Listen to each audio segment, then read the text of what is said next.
Dave and Tanya just spent about a good week living in a van, and I was watching some of their videos on it, and so I said, I think it would be really neat for them to come on the channel and talk about what that life is like. And they've also been doing a lot of videos about the Las Vegas reopening, spending a lot of time out there. So we're going to spend about 30 minutes about what it's like to live in a van, and then we're going to spend about 30 minutes talking about the Las Vegas reopening. So if you're watching the archive and you don't care about the van life and you just care about Las Vegas, well, join us then 30 minutes in. And if you're on the live stream, I'm sure you're here for the full ride. So first question to you guys, Dave and Tanya, what made you want to pursue the RV van life?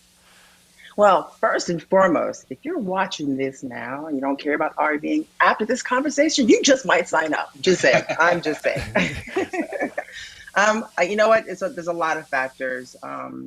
We traveled, well, been full-time traveling for about a year and a half now. And we had a lot of fun adventures, planned before the shutdown. And of course, when the shutdown happened, we thought about alternative ways of really kind of honing in on things, and RVing was one of them.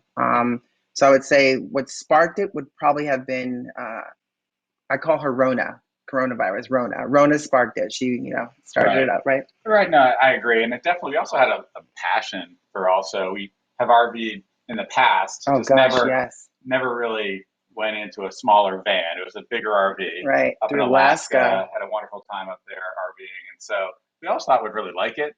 Yeah. And this gave us a chance to really give it a try again. Yeah, I mean, Right. it really gave us that connection. Dave's right. We were in Alaska, and that's a good point. We kind of started in Anchorage, went through Seward, then Denali, and it was just wonderful. Like, I just felt like there was a connection, I guess you would call it, between the open road and Mother Earth. Right. So it was kind of nice to be out there. Right. And that was much bigger. Right? Much bigger. That was a mini Winnie. It was That was a probably mini about Winnie. 30 feet or so. Yeah. So we were driving a truck down the road. Yeah. But fortunately, in Alaska, there's a lot of space. Yeah. Right. So. There is a lot of space in Alaska. Yeah. So for this experience, did you buy or rent or new or used? How did you decide to get in this van, and where'd you get it from?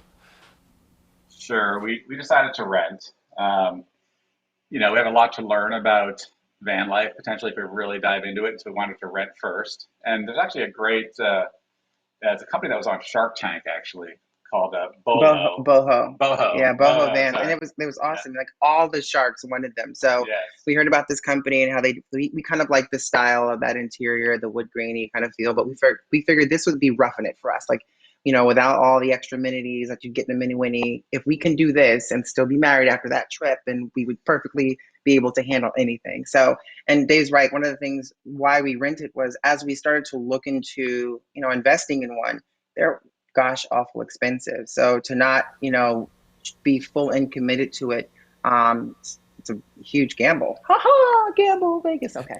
Nice. Well, you yeah, must love gambling with Las Vegas, right? I don't know. We're working on that. Well, one thing when everybody asks us that question, we say we always break even. That's good. That's good. We tend to do more eating than gambling in Vegas. Yeah. I'm with you guys. I always say I never gamble any money that I actually expect that I need, right? I consider it a donation to the casino, right? And if I get some back, then it's just a plus. Right. Like that for sure. Let's see. Jeff says, not sure if RV will be for me. Camping for me is waiting for pizza because room service is closed. All right. Nice, Jeff. That is great. And Amy loves Tanya's shirt. Hey, thank you. Yeah. Thank you. I love that. Right on.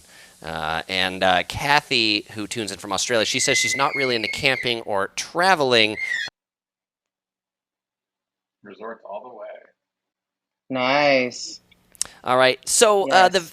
the van that you rented, how big was it, and what amenities did it have? Sure. Okay. It was quite rudimentary. It was basically a Ford 350 van, about 19 feet long. It was not high, and we're pretty tall. Yes. And so it was just kind of a standard van, about 18, 19 feet or so. Yeah. And in terms of amenities, maybe you want to talk about that a little bit. Yeah, I mean, it was basic. It looked like basically a typical construction truck on the outside. So don't judge a book by its cover sort of van, because on the inside it was just really this. It was beautiful. I mean, it had this really kind of Right. I don't know, kind of vintage. I call it vintage modern because some of the amenities were modern, but yet the structure of the interior with all the woodworking was sort of a vintage feel, that butcher block kind of countertop. Right. So, it was something we thought, okay, we can definitely do this, because there's a lot of things you need to know when you're renting a van and where you can go and what type of roads. But with this type of van, we can make those mistakes and not damage the vehicle. So we like, well, this is a good opportunity for us to try this one out here. And it was beautiful inside too. Oh, it was gorgeous. Great, just all wood paneling all down it, so it looked really cool. Yeah. And so we liked that, but it didn't have a toilet. So there's no toilet. It didn't have any. That had to be rough with no toilet. Literally. No. Literally. No, we basically felt like we were at one with nature, and just we were the fertilization for nature. That's the circle of life, we found right? out later on, Chris, that there were ways that we could have adjusted, which is the learning, part about this for us. So we figured there's ways that we can adjust to that, so when I say it was really roughing it, was really roughing it. And for those that aren't really familiar with it, I think when you do a little homework and you kind of see what is out there and the amenities that you can get with a van, I think it will open up the doors for a lot of folks who think that maybe RVing is not for them, that once they give it a shot with that type of van, it's worth it. I think it could potentially be worth it. So no, there's so many different kinds of RVs, right? Yeah. Vans, and you have the luxurious vans, which can cost a fortune, for sure. Some of these can get up into almost like a lot, mid 100,000. A lot, yeah, that's expensive. They're crazy, right? Yeah, but they're also designed with all the latest technology for crazy boondocking adventures and stuff like that. Exactly. But it's not for us. Not for us. I mean, if you want a luxury plane on wheels, that's the interior you get in those vans. If you're into that, we're just crazy. Right. Exactly. but I mean, the van did have some things that had solar panels. We could go off boondocking, which was nice. Yeah. But again, it didn't have. We had a cooler for a fridge, so it's quite basic that way. And as I said, no toilets.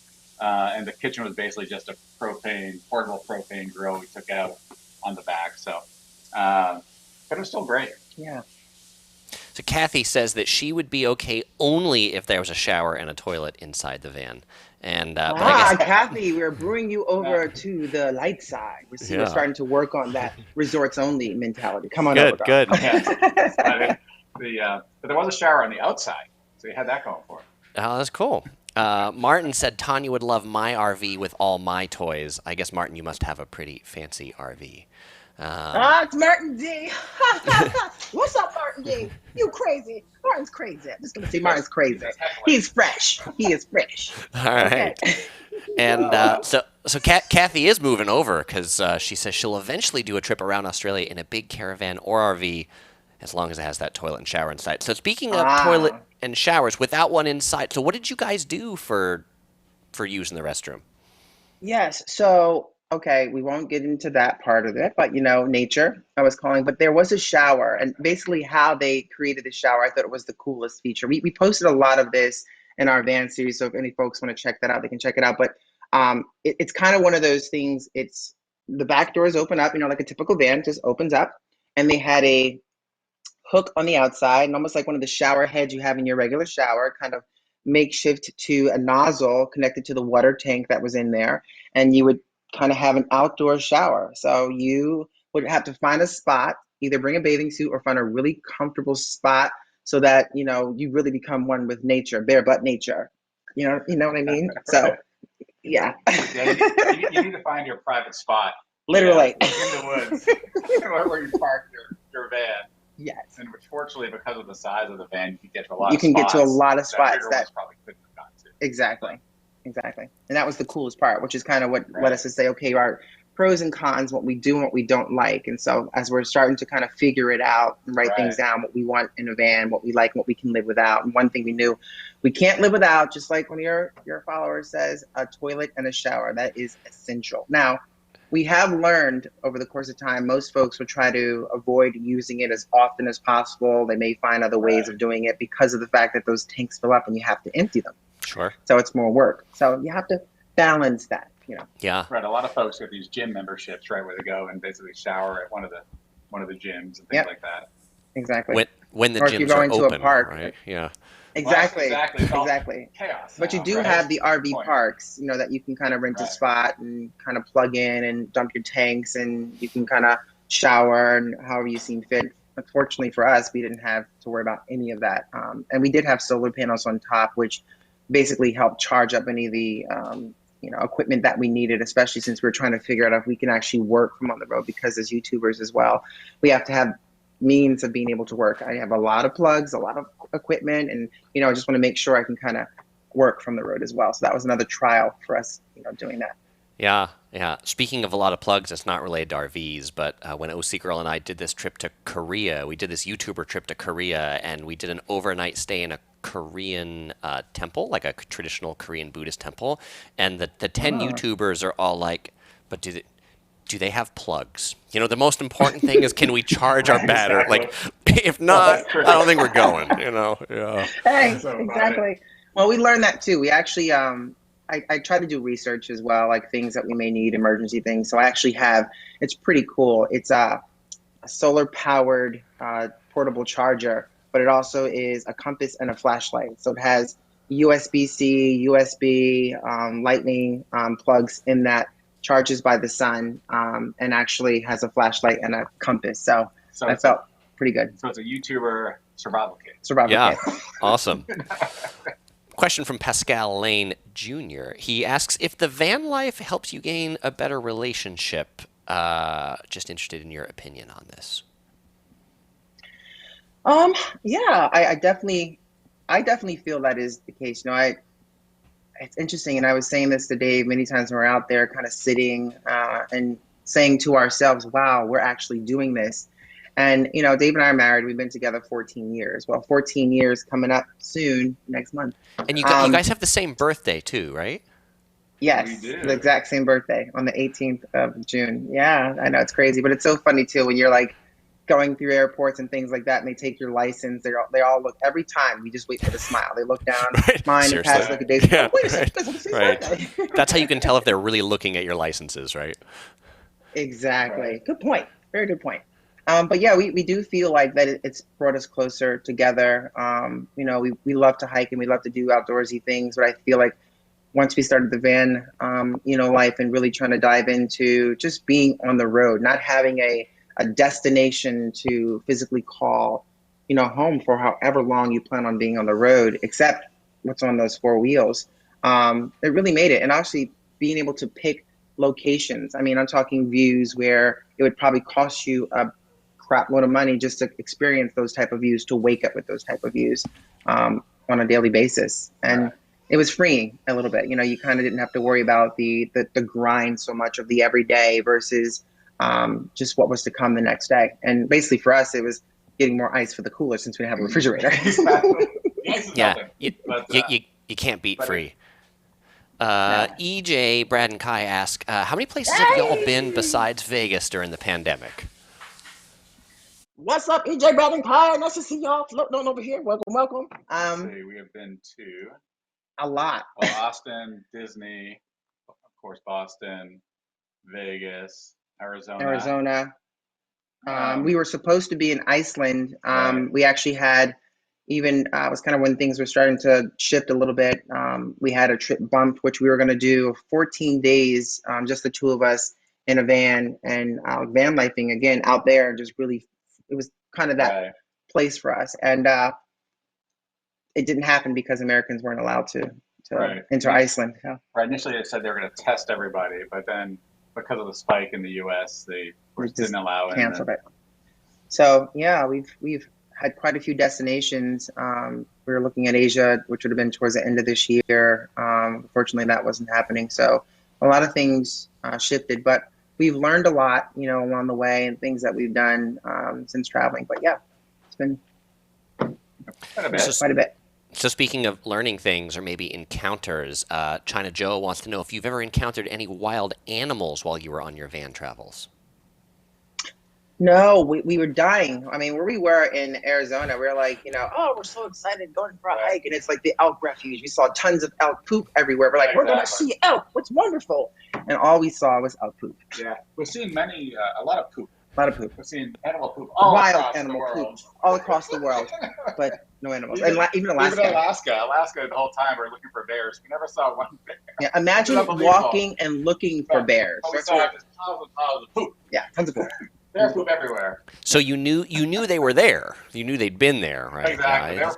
They're probably watching us, but we yeah. couldn't see them. Yeah, I think we're pretty loud for them. You know, we're, as you can tell, we're pretty loud. But in northern Arizona, of course, the elk are everywhere. Mountain lions apparently are around as well, but we didn't see any of that. No. So we saw some squirrels running around. Yeah, some squirrels. We did see some squirrels. EJ and I sent think some. There might have been. No, I think that might have been an old naked man running through the woods. I'm just kidding. We saw someone on a Harley. On a Harley, yes. We were hiking the Arizona Trail, and suddenly a Harley pulled out, which was interesting. Yes. Close to the road. EJ, Brad, and Kai sent some love. He says, love you guys, and glad y'all decided to collaborate. Hey, I'm glad Tanya and Dave were willing to come on, so it's a lot of fun.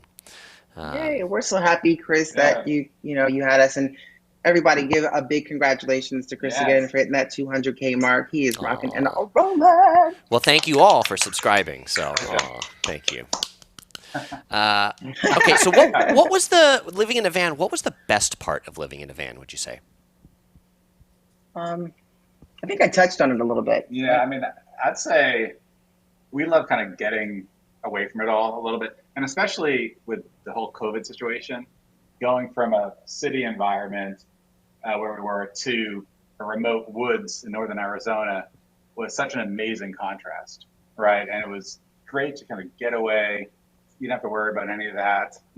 Suddenly you didn't no thought of really wearing a mask, right? When you're off by yourself in the woods, and just the adventure, the fresh air. It was freeing. It was that feeling of, like Dave was saying. I think there's so much drama going on with Corona and everything else. Every time you turn the television, there's something else brewing from it. And so having that van and being out there, you could truly disconnect for a little while and not have to, the stress levels that are building because of what's going on. And it takes it away. You're in nature. We sat down on the dirt and logs and just kind of talked and had snacks and just really kind of felt like, wow, looking at the stars and not a soul around. It just felt freeing. So I think the best part about the RVing for us anyway was that freeing aspect of just hitting the open road. There was no calendar, while we try to commit ourselves to doing that. And we even dissected ourselves a little bit from our social media platforms just to kind of really connect with it to see, because it was a test. Obviously, we did this to test to see if it's something we wanted to pursue on a fuller time basis. So yeah, it was the freeing aspect for sure. Right. And we love to hike too, and of course there's all tremendous hiking there. And we had hiked in Peru earlier in the year, and it was actually quite a bit easier than that from an altitude standpoint. Yeah, it was still high, but not that high. Not nearly as high. But we love kind of getting out into the mountains and things like that. So. You mentioned no calendar. What did you do for parking the RV? Did you do campgrounds? Did you book places, or did you just kind of like drive around and like find a Walmart parking lot? Yeah, they call it boondocking, which is basically where you could do the parking lots, but because we were in Arizona, there's a lot of real estate where Open you land. can boondock. Sure. Exactly. Right. So we chose the open land, and doing research that we've done as well in the interim allowed us to be a little bit prepared for that. Right. You just drive down a dirt road, and suddenly there'll be some kind of turnoffs where you see other vans parked and things like that. You can find your own spot in different places, and so. Yeah, and some folks will just, if they're really tired, they'll find a spot to just pull off the side of the road and Right. I mean, Exactly. a lot of these vans nowadays, they have solar power. Most of them really try to step up the game a little bit when it comes to that with solar power. So you're able to kind of, with some vans, you can almost go off grid for about 2 weeks as long as you know what you're doing to maintain the power and the fuel. You can go off grid for about 2 weeks. So. Good for 2 weeks for when the zombies come out, right? Walking Dead. Yeah. Carlos says you guys are the best YouTubers for travel so far, so I should start subscribing to Turn It Up World. Thank you, Carlos. Carlos. Anybody that wants to check out their channel, link is in the description below. Of course, you can also just type in Turn It Up World. Let's see. I love the emojis. I love those face emojis. It's like, ha ha ha! Indeed. Very nice. Very nice. What are you planning to implement in or outside your van to make it better in the future? Well, that van in particular was a rental van. But the one that if we were to go for it, and we still have 2 more episodes of that before we ta-da, spill the beans before, but if we were to go for it, what would you implement in it? Sure. First of all, I want more height. We were kind of walking around on our knees. Oh my God. We were kind of My walking on our were knees. So Uh, bruised by the end of that trip. so, I'm 6'2", and so you want to get at least 6'2" inside a van, and they have those available. The Sprinters are that way. You have good height, so definitely want that. And then And I would we want a say, toilet yeah. and a shower, some basic things to Yes, have. exactly. A range, Yeah. maybe air conditioning, especially if you're going to travel towards Arizona and those places, Grand Canyon, where it could be just scorching hot in the summer times. But I think on the outside, for me, safety wise, I like well equipped lighting, on all sides. So, if I decide to go outside and I want to sit and have a glass of wine, it's pitch black, I have well perimeter lighting. If we're going in areas where, cats could probably see me like mountain lions and I can't see them, I want to be able to spot them first. Picture the Fountain Action wants to know, what are your favorite snacks during a trip? Beef jerky. Beef jerky, right? Of course, we had oatmeal for breakfast every morning. Yeah, right. We basically, because of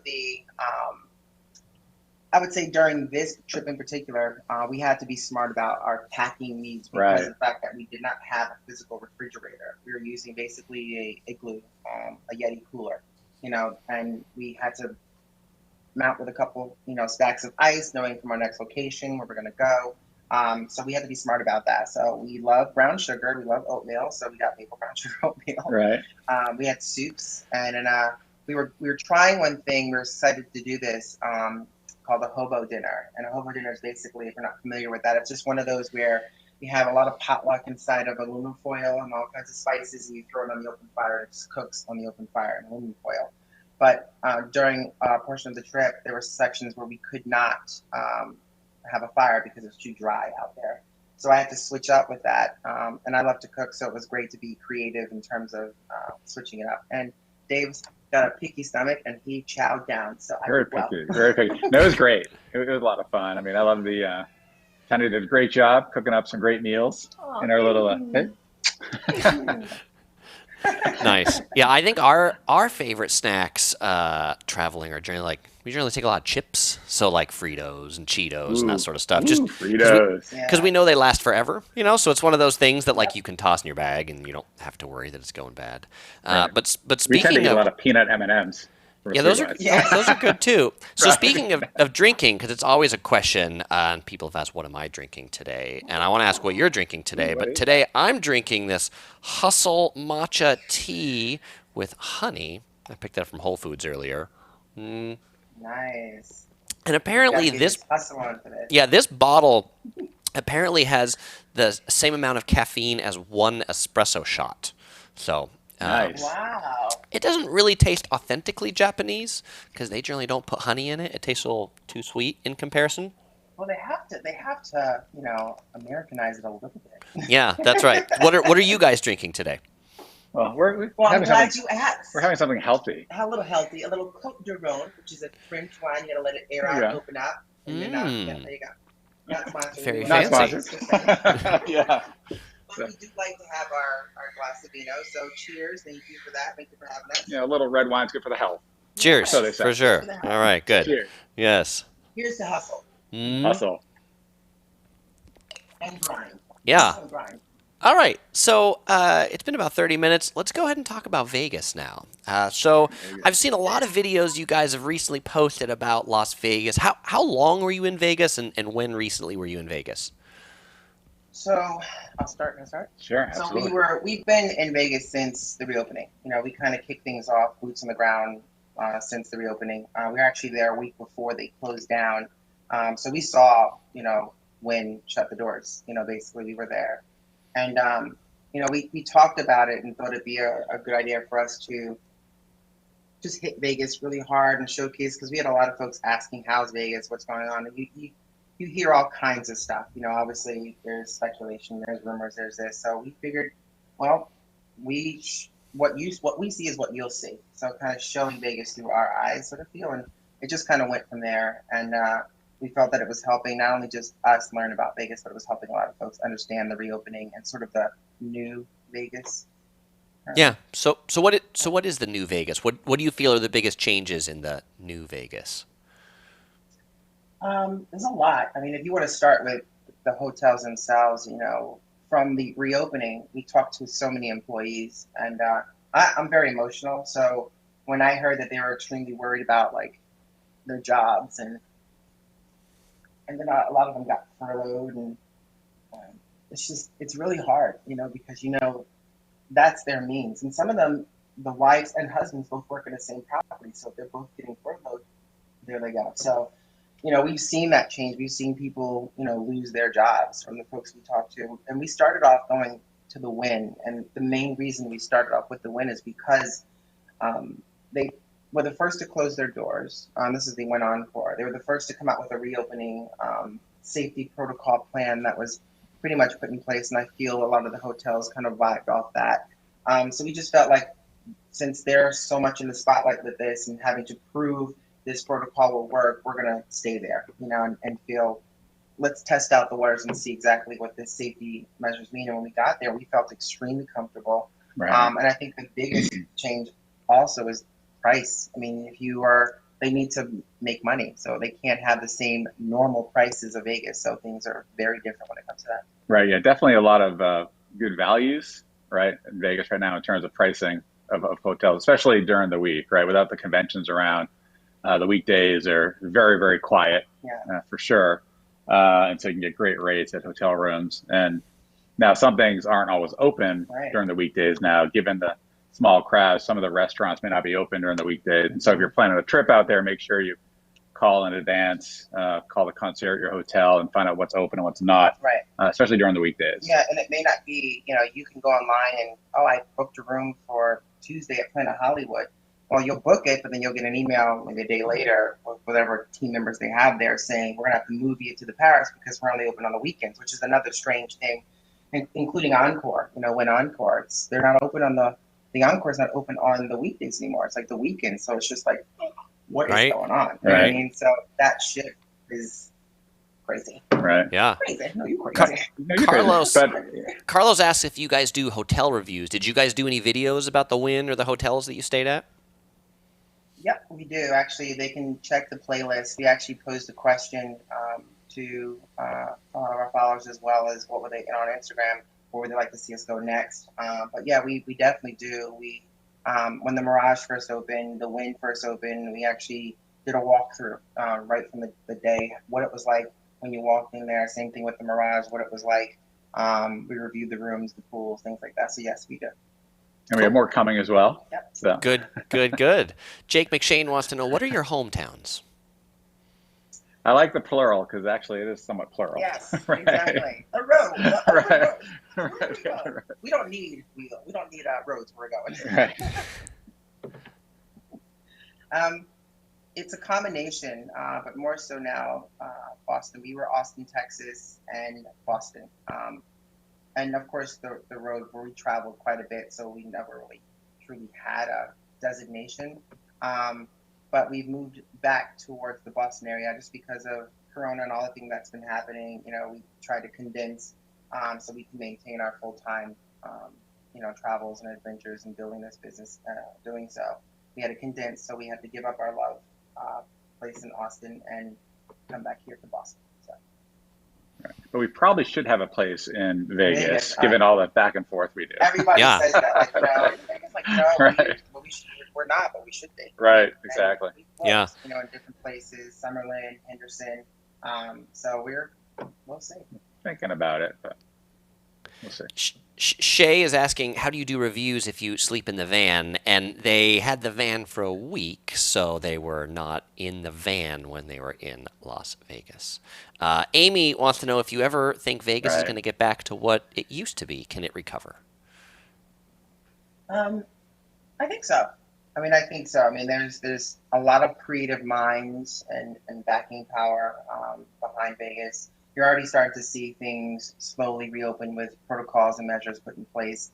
I think Absinthe, there's some shows opening, David Copperfield and some others at MGM, they're just kind of reopening. So they're slowly trying to do things to test the waters. I'm a huge, I've been going to Vegas since they'll date me. You know, probably knowing the Bellagio was kind of really kicking things off with the water fountain and everything else. And I used to go there all the time. We've done production for some of the DJs that are really big today, back in the day. So I've seen quite a bit. I've seen every one of the Cirque du Soleil shows with the exception of some of the newer ones, but Mystere, which is one of the originals. So when folks say, and it was really disheartening to hear when they filed for bankruptcy, but we're thinking it's Chapter 11, which means they might need to restructure a little bit. So hopefully with things starting to shows are starting to open up, there'll be ones to come back because that's $1 billion industry. So that's a lot of money for Vegas to give up. Right. And I do think, there's progress being made on the science front, right, with COVID. And so ultimately with better therapeutics and of course a vaccine, I mean, it's going to get there. Not sure how quickly, right? And things are slowly getting better, but it certainly takes time. Yeah. On your most recent trip in Vegas, did it seem busy or was it a ghost town?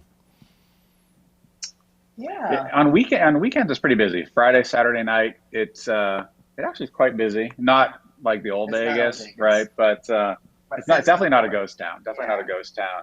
Well, since the 4th, like when we were there the weekend, it was kind of like, oh my gosh, this is really Vegas, like when they opened up in June. But then we saw the progress. We've been going since then, and you constantly see this progression of folks. And I think there's more confidence. I think the rates, people are kind of getting sick of staying home. The rates are drawing out godly amounts of folks out there. But yeah.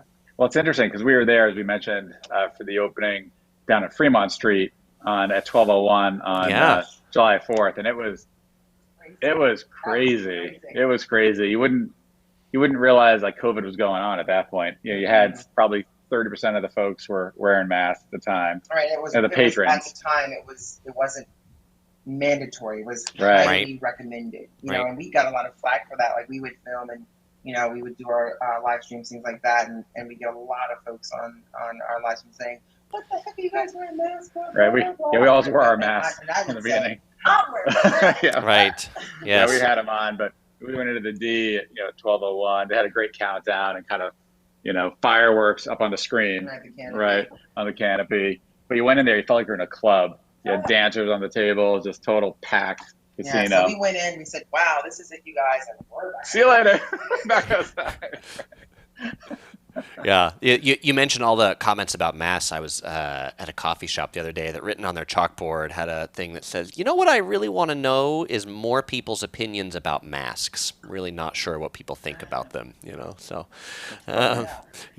very detailed window cleaner. I guess asks about what's the nightlife Monday to Thursday right now.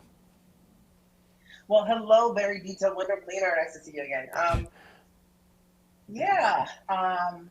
Monday through Thursday, the nightlife is not really. Yeah, it's very quiet. Very quiet. Very quiet. Well, Monday through Wednesday, I think Thursday. Yes, that's true. Thursday picks up now that some of the casinos, restaurants, bars are open now. So there's certain measures put in place. Area 15 is kind of starting to roll open its doors finally. So there's a lot of things happening. They're also creating fun themes right now. I think with Halloween. Fright Night, which is a sort of their Fright Night. It's a drive-through, and you're driving on a golf cart, got your masks, things like that. So it's kind of their safety protocol. I forget the name what they call it, but it was pretty interesting. But they're revamping. Everything's kind of revamping right now. So there are things you can do Monday through Thursday. You just got to look for them. Right. And of course, you have Circa opening up next week. Yes. Right, and that should be. That's 21 for that. That's true. 21 plus. Are you guys going out for the Circa opening? Yes. We shall be there. Exciting. Looking forward to it. It should be fun. Are you going to join us, Chris? I will not be there. No, the little explorer has kind of put a like a slight Yeah, it's tamper fair on our enough. travel. Makes it a bit more Right. difficult. Yes. So yeah. I like that. A little explorer. That's awesome. Yeah, yeah. The Uniplex asks, does Vegas feel safe? I've heard some say not so safe. Well, okay. So there's obviously been an uptick in incidents. If you read some of the articles, things like that, the police will say it's an uptick due to the pricing. Hotels on the Strip, they're awfully low, and it's just bringing a drove of folks in there. And from what we've read, with those upticks, it seems like it's confrontational, arguments and things that can spur out of it. So if you were to ask us, and we've said this during our lives, if you were to ask us, do we feel safe? We do. We choose. We're not the type of folks to stay out, 3 o'clock in the morning. That's just not us. We like to get up around 5 or 6 in the morning and kind of Early start the birds. day doing things. Yeah. But yeah, well, not all the time. Trust me. As long as we're on Boston time. If Oh, we're on good. Boston time, it works great. All right. So yeah, it really does. We do feel safe. You choose where you're going. You don't go to certain areas late at night, just like you would in any area. And just be aware of your surroundings. There is that uptick in certain instances happening, which is why there's been an increased security measures put in place, like the Wynn and Cosmo, where they're now doing metal detectors and bag checks. And we actually went live. We were there for the reopening of Planet Hollywood on the weekend, so we actually went live because of that uptick. We wanted to kind of showcase what was the Strip like right now, like at that time, and we felt pretty safe. Yeah, we went live almost every night, actually every night, right? And walking the Strip, and it was fine. Now we tend to wrap up around 10:30, right? Maybe 11 o'clock latest. So we aren't out really late. The biggest disruption was the Cosmo not letting you walk through, Oh. right? As you normally walk through the Cosmo, if you're You going can't up the go in Strip, the you had to actually catwalk go on the out to the sidewalk. Yeah. Yeah, they wouldn't let that Yeah, unless they you're wouldn't going to let gamble or Or eat you in there. stay there Yeah. or eating there. You had to walk, Right. that was kind of the That was a little chaotic. chaotic for me. It's like, okay, everyone's too close. You're too close. You're too close. Okay, you don't. You're wearing a mask. You're too close. Wait for me. You're like walking the stairs. Never fun in a mask. No, no. Picture the fountain action, which just makes me think about the Bellagio fountain for some reason. So we're talking about fountains. Asks, I know. It's creepy. yeah. That do is you funny. think? What do you think about the Park MGM non-smoking policy? I think it's okay. I mean, I like the idea. Not everybody. Vegas. If you go to Vegas, there's a couple things you need to realize. There's a lot of smokers and people that smoke weed. That's just legal there, and that's what happens. So you kind of go into it thinking that you're going to smell it at some point. But if you want to avoid that, having a place like Park MGM where it's non-smoking, I think that's a good idea. Like, Yeah. it could work. Yeah, I think it's great. You can have one. You can have one non-smoking, right? On the Strip. If people are there gambling, there's nerves flying. I think a lot of times they either grab a cocktail or they grab a cigarette, and that's just the way they calm their nerves from either winning or losing a lot of money. So I think it's a good test for them to see how it goes. Yeah. For what it's worth, I think it's a really good idea, just for the point from you guys, to be like, every other hotel is smoking. There can be one non-smoking Right. one. Right? Exactly. Every hotel Just doesn't one. Just have one. That's right. Every hotel doesn't have to be for everybody. Right. Yeah. Exactly. French Montana says, "OMG, Oh, my hey. two favorite YouTube channels together." Thank you, French Montana. No, thank you. And I love Montana. Great Yes. state. What did you notice the temperature checks being like? Were they invasive? Were they non-invasive? Did you notice them? Did you not notice them? Yeah, I'd say they vary from casino to casino. Our first temperature check was at the Wynn, right? And that was a piece of cake. It was all just kind of, you walk through, they scan you. Occasionally they don't get your reading right away, so you have to walk back and then go through again. But it was very non-invasive, very straightforward. Now at the D, on the opening night, you actually had to kind of put your wrist up to the door. Oh. It's kind of odd. Basically like a little thermal device. Yeah, it's where you weird. put your wrist Very up, you different. measure temperature. But then right as you walk in, they, for the cameras, they said, "Can you take off your mask?" Yes. So it's completely packed, and they say, take your mask off now so we can get a shot of your face, right? And So, so, I was like, all right, hold on. yeah, Right. didn't really want to do that. But it's kind of like airport security too, but it was much more packed, right? When you actually pull the mask But I mean, most of the ones are not that invasive, No, right? I mean, no. at the Palazzo, Venetian, it's similar to the Win Encore. Right. Now, what I will say You know, is, I think they've started to increase some places. I know at first the Win, they led the way, in my opinion, where they had thermal temperature scanning checks at every. You couldn't get into the building at all, from the parking to the front door to the side doors, without going through a thermal scanning device. Certain hotels on the Strip, example Harrah's, for instance, they didn't really have those. You can enter several ways, and the only place you had to do a thermal or a temperature scan was at the check-in. right? If you're staying If you're there, staying there. So it wasn't like they required all guests to go through that sort of protocol. But we have noticed at times different places, some of them will have those temperature checks. Venetian Palazzo has it as well. The place you walk in there, they're scanning you, right? and non-invasive. So Right, and of course, some now have those bag checks and kind of metal detectors yes, that's going on, exactly. So they've increased that with the bag checks and metal detectors due to that uptick. So right? And that's Win Encore and the Cosmo, Cosmo as well. currently. Yeah. Yeah, What do you So, think about that? yeah. So when you were in Vegas, since you weren't in the van, you weren't making hobo dinners. You were probably eating out at the restaurants, right? Because eating's part of the Vegas experience. yeah. How was that? How was that experience dining at the restaurants now with the new processes, procedures? Um, it was great. I mean, it was definitely in a selfish manner of saying you didn't have a wait at all. You could make a reservation and go right in. We were actually there for the reopening of the buffet at Wynn when they changed it to like the Cosmo style of small plates table service. And to be honest, we thought it was great. When we compared it to say the Cosmopolitan, where you can go up and look at your food, and the server would hand you the small plates.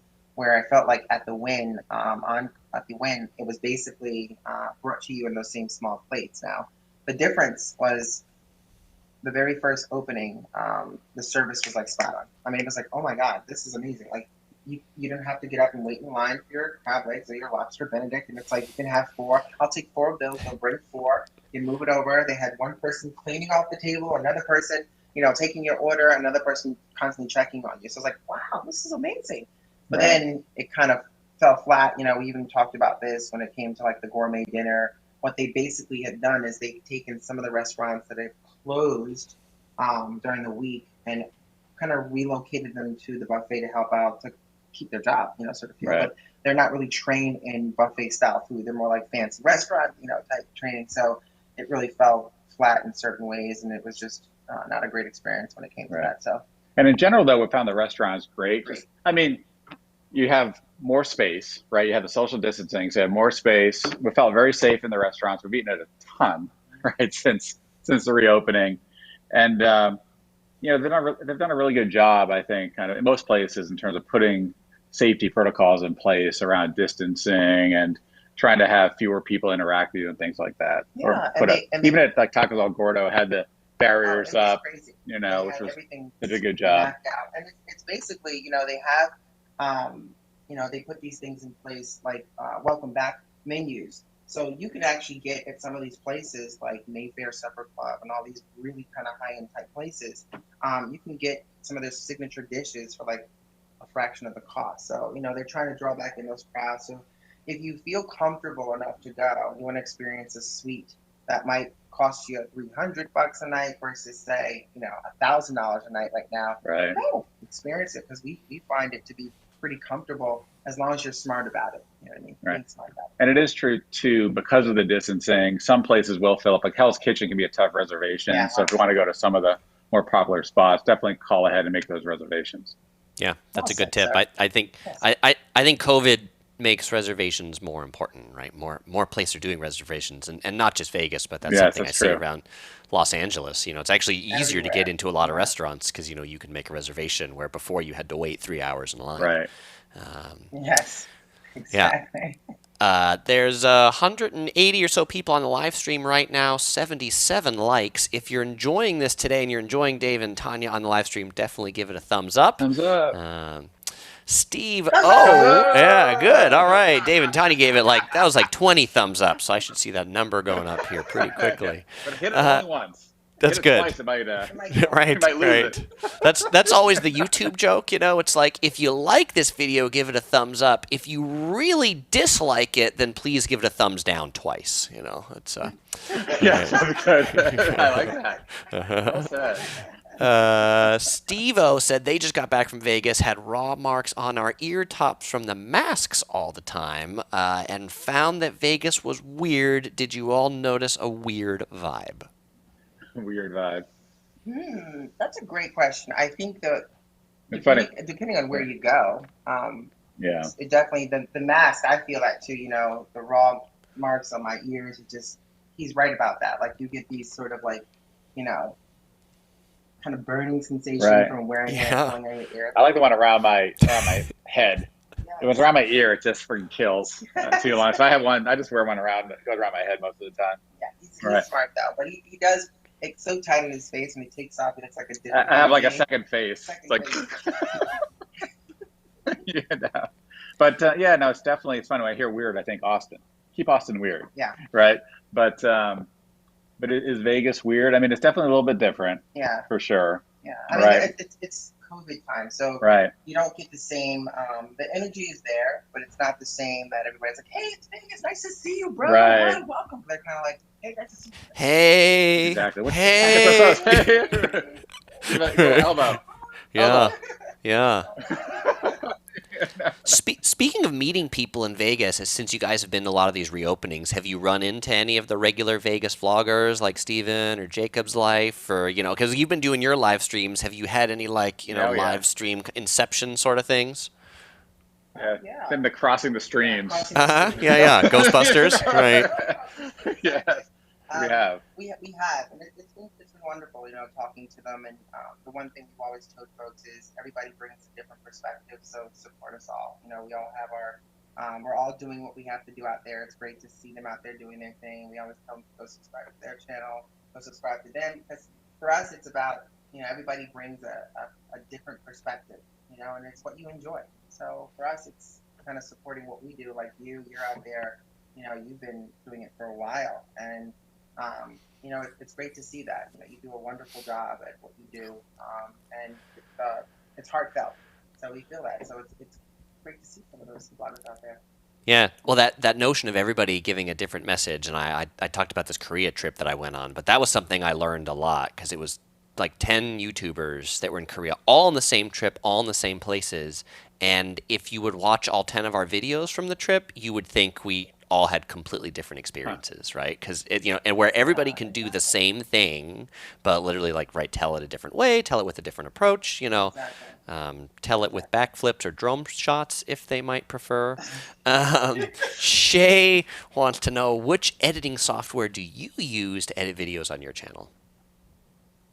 Well, thank you. Final Cut. I'm a Final Cut girl, so I've been kind of comfortable and used to using that forever, so I don't change what works. Final Cut on a Mac, right? Yeah. Yeah. Okay. All right. Yeah. Yeah, I use Final Cut when I travel, just because I think MacBooks are sort of the best traveling laptop. Yes. Absolutely. When I'm at home, I use Vegas. It was originally by Sony, and now it's made by this company called Magix. Yeah. But I'm all in on the Sony ecosystem. So back when I started using it, it was just really best for all the Sony codecs. I remember. Okay. I remember Sony Vegas.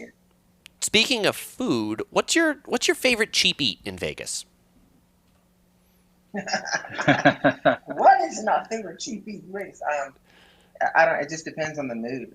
We like tacos al gordo. It's just we've spent a lot of time in Mexico City, and so having that authentic sort of vibe from the tacos al pastor, it kind of it just I don't know. I felt like that was a great way. Or for us, late nights, really late nights. We don't go anywhere farther than the mid strip. Hit out In-N-Out. No, In-N-Out never guilty burger. pleasure. In-N-Out burger. Earl Double sandwich. with onion and a milkshake. Yeah. Yeah. I know they're chains, but Earl sandwich. Oh my gosh. Of course, Yeah. pastrami sandwich, Greenberg's Deli. Greenberg's Deli is definitely Right. it's our jam. I mean, that pastrami. Oh my When God. we lived in Riverdale, New York, it was predominantly a Jewish community out there. So Yes. you get some really phenomenal warm pastrami with the great pickles, and it was like heaven. And that sandwich was like dynamite. Yeah, we like that. Yeah. So Plenty good. of good mustard on there. Lots of good Yeah. mustard. Right I'm on. getting hungry. I, and I know for our first meeting here, right, is virtually, and so we're not eating together. But I know that if we were in Vegas, I think we would enjoy some of the same foods because, like, your list of best cheap eats kind of like mirrors my list of best cheap eats. So, Yeah. it might be dangerous though, Chris. I'm just saying. It could be a vacation that leaves. All of us won't be fit in our pants anymore. That's true. That's true. Vegas is kind of yes. Vegas is kind of an eat-a-thon for me. So, Elliot says, "Hey Chris, how catawampus would you and/or your friends say living in a van in Las Vegas is compared to a more traditional means of residence?" And by the way, Elliot, we were talking about like interesting words once upon a time, and Elliot was like, "Chris, use catawampus in a sentence." So every time Elliot comes on, he tries to weave catawampus in there. And so I know that you guys weren't living in your van in Vegas, but maybe you can compare and contrast that. That would you want to live in the van in Vegas, or do you like the hotels in Vegas? Yeah, we can talk about that. It's funny. I feel like it's a Dr. Seuss or something. Catawampus. Not sure where that came from. For sure. Right. Green eggs and ham. But it's funny. We initially thought about taking the van because we picked it up in Phoenix and going to Vegas. But at the time, so many places were shut down, and so you couldn't really boondock around Vegas. You'd have to go into an RV site, right? And we didn't want to do that. We wanted to get out off boondocking the mountains. Plus, it was like 110 degrees, and our van didn't have AC in the back. It just had the AC in the front. Oh, yeah. And so we would have baked in the back of that. Sure. So we needed to find some altitude. And that's going to be, right. I think, with any van. I mean, AC can only hold but so much. The heat will never go away during the summer months. So I think it'd be a bit tough in Vegas unless you kind of going to some place that's really desert-like where it's really cold at night. But just not happening. I think it's tough in vans. Now they do make them. Some of the bigger ones have. You can plug in if you're there at a campsite. You can plug in and you're pretty much good to go. You can probably run that AC for a little bit. But if we were to RV it there or van life it there, we'd go and to Red Rock, Valley of Fire, Lake Mead, places like that, and try to find boondocking sites off, downtown Vegas and off the Strip if we could. So yeah, for sure. Yes, it's the time you've been waiting for. It's time for the giveaway. All right. Well, on every live stream, I always give away something. Today I'll be giving away a Yellow Productions crew shirt to someone who can answer my question shipped anywhere in the world. So to win this, you have to answer, what is Dave and Tanya's hometown? Now, they mentioned they lived in a lot of different places, but they talked about where they are right now. So the first person who answers their live streaming location right now where they are as a hometown, you will win a Yellow Productions crew shirt shipped to you anywhere in the world. What you can win just from being on the live stream. You get to verify the answer when it comes up. But while we're waiting for the answers to come in, Tanya, Dave, please tell people how they can find you guys and what they'll find over on their channel when they get there. Yes, you can check us out on our website, turnitupworld.com. And just at Turn It Up World for Instagram, Facebook, Twitter, all those great social media spots. We even have a fantastic group called For the Love of Las Vegas on Facebook if you want to join that. A lot of fun, knowledgeable folks. And I always say this, you can get in there, but you got to answer the questions to get in. If you don't answer the questions, you can't get in. If you answer the questions, you can get in. My husband had to answer those questions, so you guys have to answer those questions. So please. Answer the damn questions. All right. Good. That's good. And if you don't want to type those things in, one more thing. Yes, go ahead. Sorry, one more thing. And the code word is catawampus. I'm just kidding. Nice. That'd be awesome. Yeah, that's a direct in. Just say that. That's right. It's like the password. What's the password? Swordfish catawampus. Yeah. Password. Good deal. Okay. Well, let's see. We have an answer here from Chris. Is this the correct answer? All right. The answer is Boston. And now we have a winner chicken dinner. All right, Chris, you win the Yellow Productions crew shirt. You can send me your address, what size you want, to my Yellow Productions page. You'll find the link in the description to that, or you can send me an email to chris@yellow.net with 2 W's. Well, with that, Tanya, Dave, Tanya, I want to thank you both very much for coming on the live stream. I love what you were all doing. Keep turning it up. And for everybody that tuned in to the live stream today, definitely check out their channel. They haven't finished their van series yet, so if you want to find out whether they're going to buy one or not, well, subscribe over there and find out.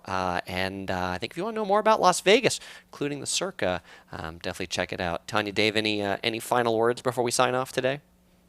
Yeah, thank you very much. And just go one step further. If you are hitting that subscribe button, hit that notification bell. Make sure it's highlighted to all so you get notified when we go live or when you can pull Chris out into Las Vegas at some point to join us for food. I'm just saying. Exactly. Next time you're in Vegas, let us know, Chris. Yeah. Sounds good. Sounds good. And to everyone on here, we appreciate you for supporting Chris and all that he does and being here for this live stream. Thank you guys so much.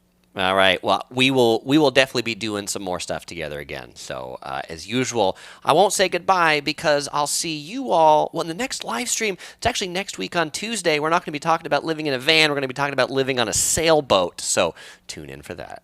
Ooh.